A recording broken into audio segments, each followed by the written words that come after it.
what your government pays for, it gets. When we understand that, then we look at government-financed institutions of education and see the kind of students and the kind of education that's being turned out by these government-financed schools.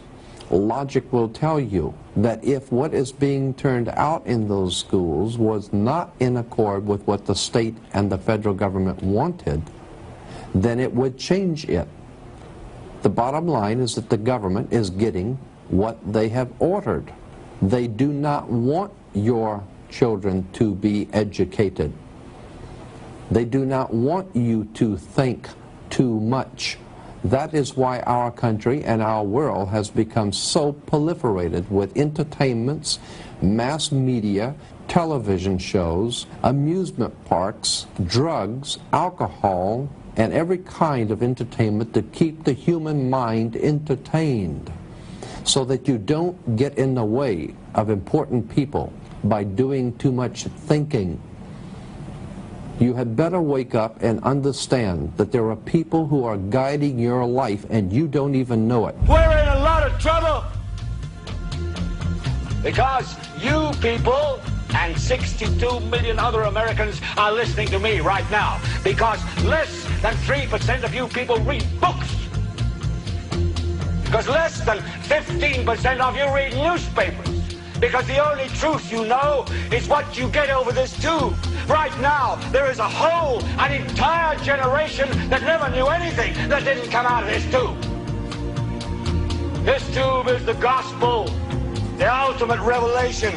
This tube can make or break presidents, popes, prime ministers. This tube is the most awesome goddamn force in the whole godless world. And woe is us if it ever falls into the hands of the wrong people. And when the largest company in the world controls the most awesome goddamn propaganda force in the whole godless world, who knows what shit will be peddled for truth on this network.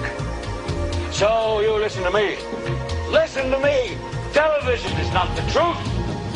Television is a goddamn amusement park. Television is a circus, a carnival, a traveling troupe of acrobats, storytellers, dancers, singers, jugglers, sideshow freaks, lion tamers, and football players. We're in the boredom-killing business. But you people sit there day after day, night after night, all ages, colors, creeds. We're all you know.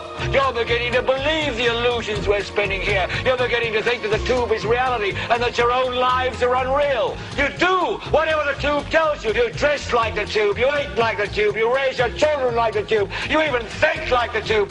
This is mass madness, you maniacs. In God's name, you people are the real thing. We are the illusion.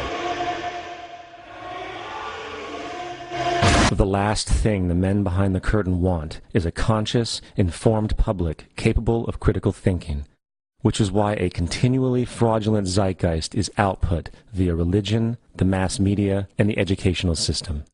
They seek to keep you in a distracted, naive bubble, and they are doing a damn good job of it. In 2005, an arrangement between Canada, Mexico, and the United States was made. This arrangement, unannounced to the public, unregulated by Congress, merges the United States, Mexico, and Canada into one entity, erasing all borders.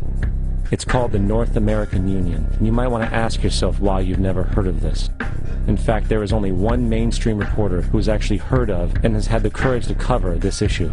The Bush administration's open borders policy and its decision to ignore the enforcement of this country's immigration laws is part of a broader agenda.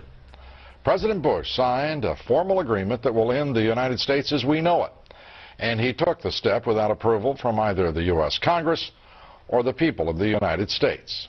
It's a deal that few have even heard of. It's being done again by very few people at the very top on behalf of the investment class, but the working class of people, political officials across our country, from communities, from cities and so forth, they don't know anything about this. This isn't some trade agreement. It is a total removal of sovereignty from these countries, which will also result in a completely new currency called the Amero. Fall.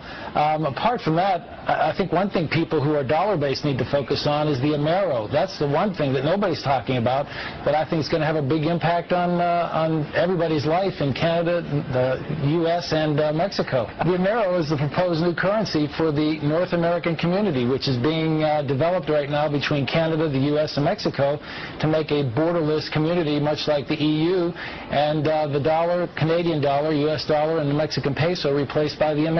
By default of this agreement, the American Constitution will eventually be obsolete. You would think that a situation like this would be on the cover of every major newspaper. That is until you realize that the people who are behind this movement are the same people behind the mainstream media, and you are not told what you're not supposed to know. The North American Union is the same concept as the European Union, the African Union, and the soon-to-be Asian Union, and the same people are behind all of them. And, when the time is right, the North American Union, the European Union, the African Union, and the Asian Union will be merged together, forming the final stages of a plan these men have been working on for over 60 years. A one-world government.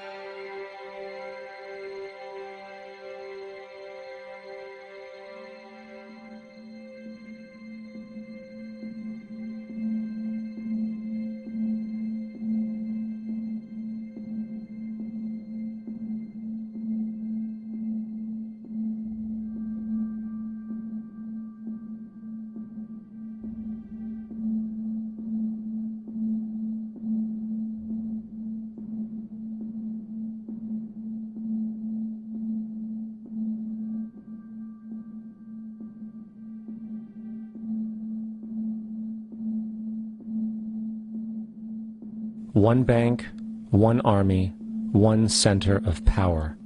And if we have learned anything from history, it is that power corrupts, and absolute power corrupts absolutely. This is Aaron Russo, a filmmaker and former politician. To his left is Nicholas Rockefeller of the infamous Rockefeller banking and business dynasty. After maintaining a close friendship with Nicholas Rockefeller, Aaron eventually ended the relationship, appalled by what he had learned about the Rockefellers and their ambitions. I got a call one day from an attorney woman I knew, and she said, "Would you like to meet one of the Rockefellers?" I said, "Sure, I'd love to." And we became friends, and he began to divulge a lot of things to me. So he said to me one night, he said that there's going to be an event there, and out of that event, you're going to see, we're going to go into Afghanistan, so we can run pipelines from the Caspian Sea. We're going to go into Iraq to take the oil and establish a base in the Middle East, and we're going to go into Venezuela and try and get rid of Chavez. And the first two they've accomplished. Chavez they didn't accomplish. And he said you're going to see guys going into caves looking for looking for people that they're never going to find. You know, he was laughing about the fact that you have this war on terror. There's no real enemy. He's talking about how by having this war on terror, you can never win it because it's an eternal war. And so you can always keep taking people's liberties away. And I said, how are you going to convince people that this war is real? He says, but the media. The media can convince everybody it's real. I mean, you know, it's just that you keep talking about things. You keep saying it over and over and over again, and eventually people believe it. You know, you created the Federal Reserve in 1913 through lies. You create 9/11, which is another lie. Through 9/11, then you're fighting a war on terror, and now all of a sudden you go into Iraq, which was another lie, and now they're going to do Iran. You know, and it's all one thing leading to another, leading to another, leading to another. Now, I would say, what are you doing this for? What's the point of this thing? You have all the money in the world you ever want. You have all the power. I said, you know, you're hurting people. It's not a good thing. And he was